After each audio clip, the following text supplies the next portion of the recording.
Welcome back. Continuing the news now. As the Ministry of Education pushes to use more e-books, the Book Industry Association of Jamaica, BIAJ, is renewing calls for copyright control.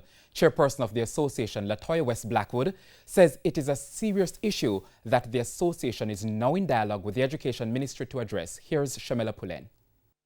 With the reopening of schools and COVID-19 still a major threat to Jamaica, the Ministry of Education has embarked on a digital transformation program. This means some hard copy textbooks the Ministry of Education would normally purchase and distribute to schools will now be made available as e-books online. Chairperson of the Book Industry Association of Jamaica, BIAJ, Latoya West Blackwood, says while the association embraces the approach, the issue of copyright has been resurrected. We have had issues, from looking at the man who you would see on the road in Halfway or wherever with a whole book photocopied illegally.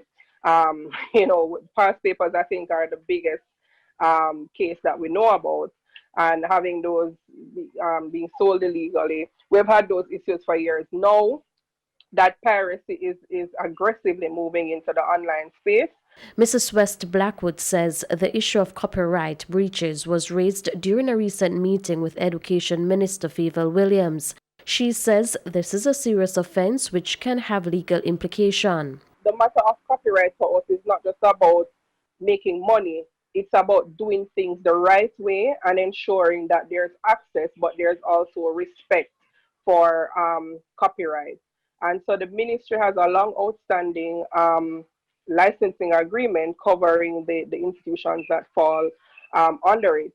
And we have encouraged them strongly to meet with JamCopy, which I know has been confirmed, to have those discussions and to move that forward. Meanwhile, Mrs. West Blackwood says although there is a push for books to be accessed online, parents and guardians must be mindful that not all books will be made available right away.